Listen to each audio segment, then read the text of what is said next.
Welcome back, guys. Today we're going to be doing something a little bit different, and we're going to be talking with my two friends here from the EJ Sports Podcast. Go check them out if you haven't already. We're going to be talking about something that's near and dear to all three of our hearts, and that is the gaming industry and what's happened to it. And before we get into it, I can say pretty confidently the three of us have all played video games together for, 10, almost 15 years now. And we've played mobile games. We played sports games. We played Call of Duty. We played Mortal Kombat. We played all these different things. And I think all three of us agree that there is a problem in the industry. And I mean, we're still more or less the target demographic, but we've noticed two different things. The quality of the games have gone down, but also not only that, our desire to play them has gone down. And we're going to talk about why that is today. And before I pass it off to EG here, disclaimer, if you're listening to this, we are not diehard gamers. I think it brings an interesting perspective because we played a lot growing up, but we were never like diehard. We're not, professional gamers or anything like that.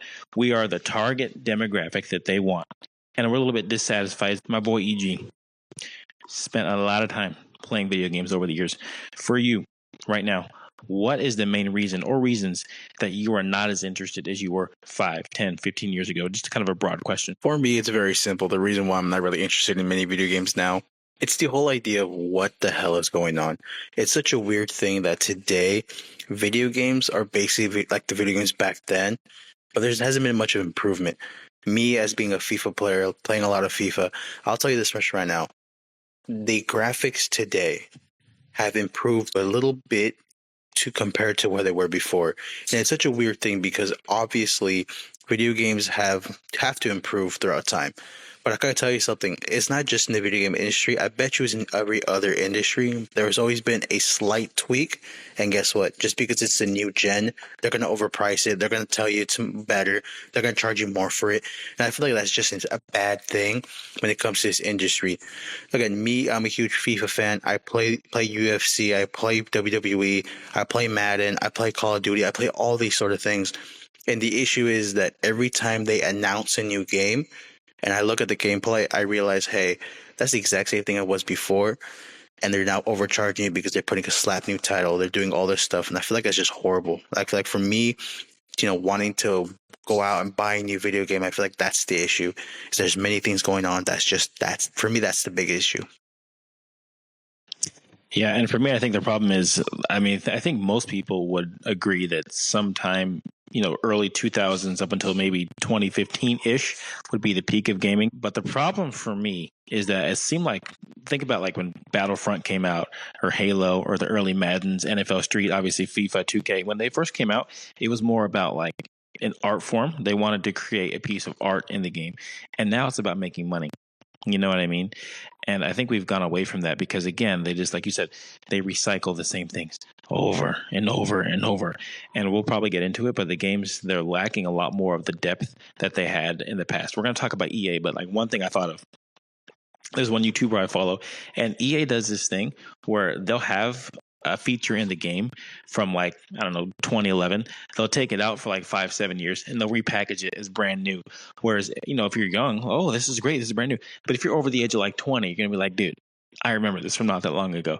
So I think they're getting lazy and it's about making money as opposed to being an art form, which we'll probably talk more about. So another thing that bothers me about gaming that has kind of turned me off is kind of like what you were saying is they do a really good job with the graphics of bringing you in. Like there's a lot of games. Call of Duty does it to me almost every year.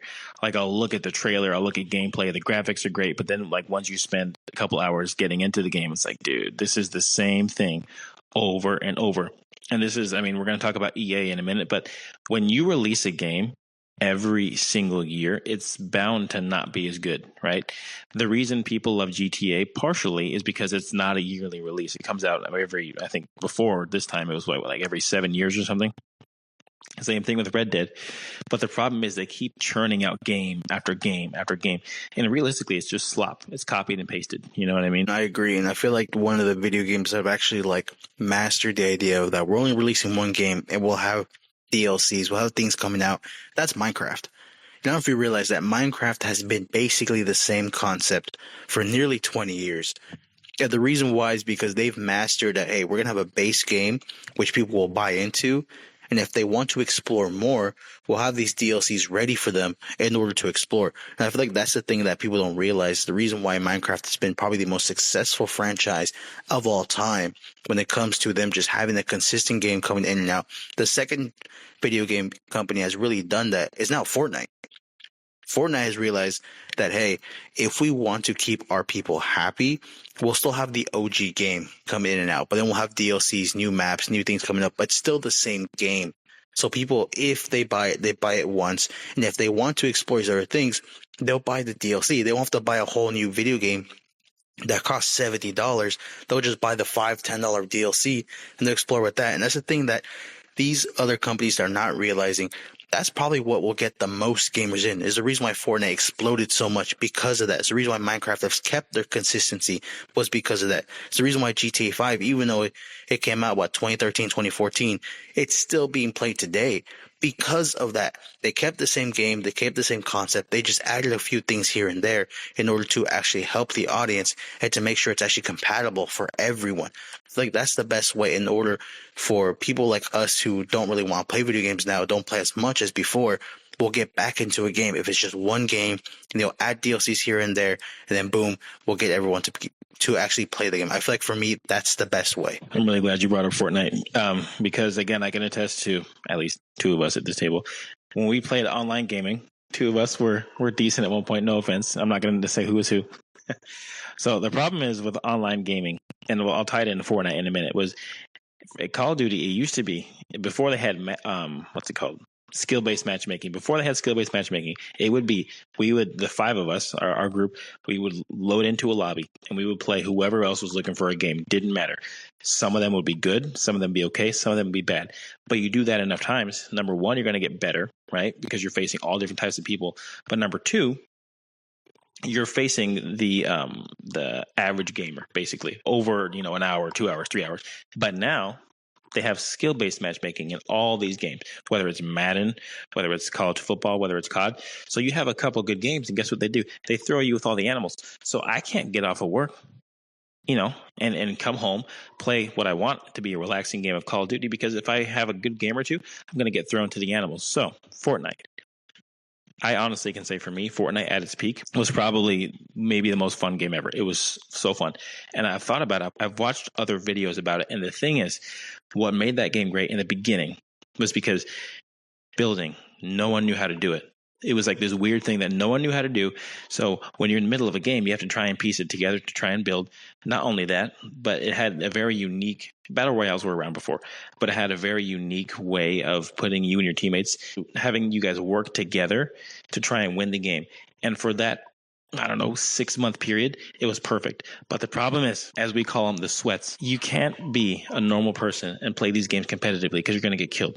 And people learned how to build and slowly pushed us out of that market. So that's what I got to say about Fortnite. It was a great game, though. Don't forget about something very important. Every single game has a battle pass, and you have to pay. You have to pay for the game that's like $60-70, and then you have to buy a battle pass every single month. I agree. I feel like the average fans need to be appreciated, but I feel like the one thing that people don't realize is that when you're entering a space like the video game culture we're in, you have to realize that people do not care as much as other people think they care about a game until it becomes a part of the pop culture, until it actually becomes a thing. So I'll tell you this much. Fortnite, before it became popping, it was a simple zombies game. And it wasn't until, you could say, the idea of Drake, the idea of Ninja, the idea of these other people playing these games, streaming it, and making a whole thing. And then it became a cultural thing. It became a cultural thing, and then it just exploded. And then people started playing these games. That is when it shifted, and that's when it changed. Because normal Fortnite, in the first 2 years, you could almost say it was perfect. Things were going great. People were being sweaty, like you were saying, D. People were being priced out, like you were saying, Jay. I feel like that's the thing where, once you get a certain point, I feel like developers get greedy, and that's what it puts everything down the toilet. That's the one major thing that video game companies honestly have a pandemic or an epidemic of this, was because when they get greedy, the average fans get priced out, And then what are you left with? You're left with now a video game culture that is now saturated like Fortnite. People rather play no build because building itself has been so painfully bad that they'd rather play no build, basically take away a whole aspect of the game that made it that game. Literally, the whole aspect of Fortnite and Battle Royale was the idea of building. But people have been so sweaty and people just don't make it fun that they'd rather play the realm that has no building and just play straight up Battle Royale. I feel like that's one of the major issues when it comes to video games. I could be wrong, but isn't it, don't most people play no build now? Like the majority of players? I could be wrong. Like if you look and like almost all Fortnite has a sort of you could say the people playing it. I feel like most of the people are actually playing no build. If not no build, they're for sure aren't playing ranked. Because ranked, I've been hurt, and I played only once. That's where all the sweats are at. Yeah, absolutely. And kind of on a similar note, talking about pushing out the average player, EA Sports. We've talked a lot about this company. I mean, I think out of every gaming company, they're probably the most hated, probably the most controversial. I don't even think I think that's a factual statement. Correct me if I'm wrong, but EA Sports, we all grew up. I think if you're, of a certain age like we are, we all grew up playing Madden, FIFA, NHL, Star Wars Battlefront. Although I don't know if it was EA back in the day, but it is now. And it's just gotten so bad and so watered down for a couple of different reasons. And I'm going to go first, and you guys can tell me what you hate about it. First thing I hate about it, Madden. That's the game that I played most. Was college football. Obviously, they didn't come out with a game for 10 years. The problem with Madden specifically is what they've done is they have an engine to where they have animation-based results, right?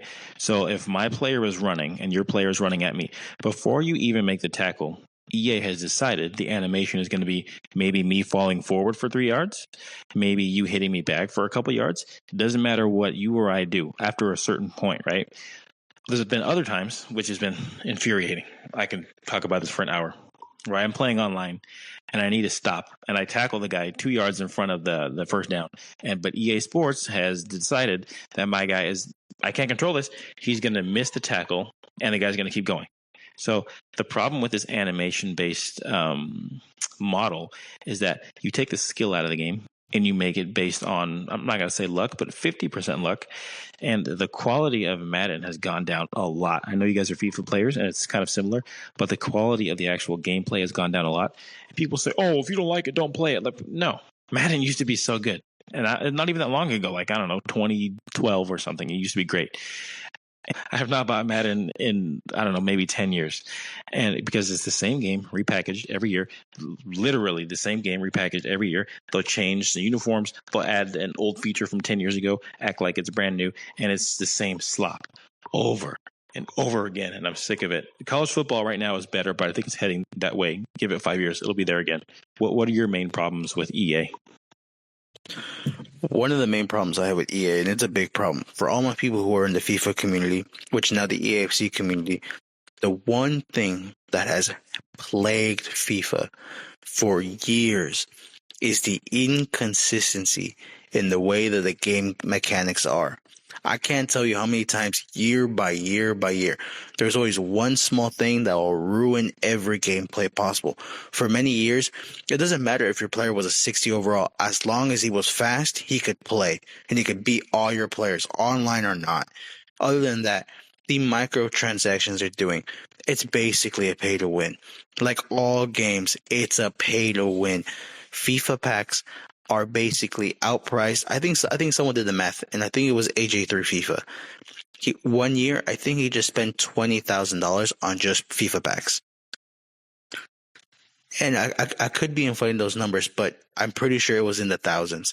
And you don't realize that in order to be a creator, he had to spend that much. Imagine a normal person who isn't a creator, who's just doing it for the love of the game. Imagine how much money they're spending in order to pack these players, to play them, and then have a sort of horrible system backed by you. Other than that, the servers. You don't realize how bad these servers are when you're playing online. You don't realize how many times I've been kicked out trying to play online. And the thing that I don't realize is that EA is so bad that people still play it for the reason that there's no other competitors out there. There really isn't no other competitors out there. For soccer, like for football, it's PES, which we all know is probably one of the worst games out there when it comes to not just graphics, but servers. They have no rights to any players. It's such a bad thing. And then when you look over there, you have Football Manager, but then you can't play the game. It's just basically a glorified fantasy league. And I'm pretty sure for Madden, for football, there really is no competitor. And if you look at the basketball realm, it's 2K. But I'll tell you this much. 2K has many problems as EA, but the issue is that EA doesn't get the grasp that every year they're probably losing a small percentage of fans. And if until a competitor comes up to basically take EA's belt and they could be crowned champions, they're basically these things will persist. These things will persist until somebody inside EA goes up to and actually has the balls, has the cojones to tell these people that, hey, this is wrong and we need to change this. Other than that, these things will change no matter who's in charge. Yeah, and you guys brought a great point that I was forgetting about. The microtransactions have they've become the villains in that more than any other company, I think. Because again, I've watched videos about it, and a lot of people have the same complaint, specifically with EA. Dude, I saw the EA CEO. You can look this up. This is real. He was considering putting ads into the game once you bought the game. Can you imagine that? So he was thinking about putting ads into the game. And I mean, he got crushed for it. This was like a year ago. But yeah, he was thinking about that. And I think once this company found out they can add microtransactions, it was over. Because I think you were talking about, I don't know what it's called, but I think you're talking about the same thing as Ultimate Team for Madden. Yeah, for FIFA, right? So my brother liked playing Ultimate Team, and I remember in the beginning he was pretty good at it, but then he realized like you can't possibly compete unless you get the packs. How do you get the packs? Money. And even with that, like there's no guarantee you're going to get good players. So, and it's like you said, it's pay to win. It's literally pay to win. Now, obviously, you don't have to do Ultimate Team, but we all understand what EA is trying to do. Where else was I going to go with that? Yeah. And then the issue is, like you were saying, there's no competitor. 2K and a couple other companies have tried getting the rights to the NFL. For whatever reason, the NFL just loves EA and they don't want to give it to anybody else. What I would do is, like, if I'm the NFL, let EA make an NFL game, let a different company make it, let three companies make an NFL game and see who has the best one. It's probably not going to be EA. We're not all negative. We don't hate playing video games. We don't hate, actually, I do hate EA Sports. I'm not going to lie. So we're going to end this talking about what games we loved most. A lot of them we played together and why. I'll go first. There's a couple. I honestly think probably my favorite game ever was playing zombies, like Call of Duty in general. I played World at War all the way back then. That was my first one. And I played every single one up until last year. Not every single one, almost every one up until last year. And nothing was ever more fun than playing the right multiplayer, not every single year, the right multiplayer and the right zombies, like Black Ops 3. I would say for me, Black Ops 3 was the most fun because multiplayer was good. For some reason, I don't know if you guys remember, the graphics in that game were super bright, like the maps would pop out of the screen. Multiplayer was fun. That was probably the best I ever was on console. Maybe top, 40%. But the zombies, that was so fun. And for some reason, for Black Ops 3, they decided to get all the classic maps and remaster them and put them all into a DLC. And we bought it, and we still play it. Literally, we played it like last week or 2 weeks ago. The thing I loved about zombies is because, it's you and your friends trying to survive. I love the characters, Nikolai and Dempsey and all those guys. And it was just, I don't know, I just have so much fun playing it because you're working together. It's kind of like a horror game, especially when they really put effort into it. It's like a horror game, but it's also a lot of fun. And that was Call of Duty, my favorite ever. Sports-wise, college football, definitely. Because Madden is fun at its peak. Madden is very fun. But like Dynasty mode, you can create a coach. You can do whatever you want with 130 different teams. You can be offensive coordinator, defensive coordinator. It's just so fun. So college football, 25, 14, those were my favorites. And then I think I'm going to end it there. Yo. All right, cool. I 100% agree. Those games are top notch, especially Call of Duty. For me, Call of Duty goes number 2 for the simple fact that I will always be a diehard soccer fan. FIFA literally runs through my blood. I'm not gonna lie, 10 minutes before we even started recording, I was doing career mode on FIFA. So that's the one thing I will say about FIFA. But I will say the favorite game for me when it comes to that, probably FIFA 14. If you imagine, being Neymar before the game even starts, doing tiki taka, doing some sort of flicks, hearing the best music out there, pouring through there. And that's the one thing I will say. FIFA games, they'll always have some banger music.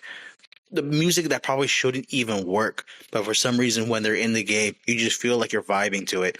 For me, FIFA will always be number one. Call of Duty, especially zombies, Black Ops 3 will always be there. For me, the Black Ops 2 was my first Call of Duty game. After that, fell in love with zombies, always like playing zombies. That's the one thing that I feel like modern day Call of Duty probably should fix. Their zombie system isn't what it was before. You don't realize how good it is until you start playing the modern zombies. But I will say my third game that I like the most is GTA as a whole, the whole franchise as a whole. For me, the one game I started like GTA, that's my first GTA, was GTA San Andreas. Shout out to CJ, Grove Street and all that. And then it went to, Vice City, GTA 4, GTA 5, even before that. The one thing I feel like what captivated, I feel like it's not just me, but I feel like everyone, because I've seen it all throughout, is the open world that it has. The ability for you to basically do anything. And you see it online a lot, and you see it throughout videos, which has millions of views, is the idea that you're able to basically do things that honestly, through the name itself, you wouldn't be able to do in real life. And I feel like it's the one thing that captivates everyone. For me, one thing I like doing, and it's such a weird thing, I'll put on my earphones and I'll play the game as if it was real life. Like I would purposely stop on a stoplight. I would go red and then through a switch. And I know 100% everyone has done this. And if you haven't done it, you are a liar. And I know that for sure, for a fact. I will then switch the song. Get out of my car, turn on that Invincibility mode, go on that bridge, and start going mayhem. And I'll be honest with you, it's the one thing that everyone has done on GTA, and I feel like it's the one thing that people don't realize. It's a little bit satisfying. It's weird, but satisfying. But that would be my top three. It'd be FIFA, it'd be Call of Duty, and it'd be GTA. I am looking forward for the new GTA, but I'm not looking to paying those prices. I'll tell you that much. For me, top number one is going to be also FIFA. I started playing FIFA in 2004, and the career modes was so beautiful. I will say Clash Royale. I will say Mario Kart. Hey, good answer. That's a good one. Yeah, because dude, Mario Kart, you could play on the Wii U, you could play it on the Switch, and it's so fun facing other people. Yeah, Mario Kart is actually a really good one. I forgot. So honorable mentions. I have to say Mario Kart, Mario Party, Wii Sports, if you remember that one. And if you enjoyed that, we appreciate you. Normally, this is going to be a sports-centric podcast between Section 408 and EJ. But you know what? We can talk about whatever we want. We hope you enjoy it. If you have anything else you want to add, please leave a comment.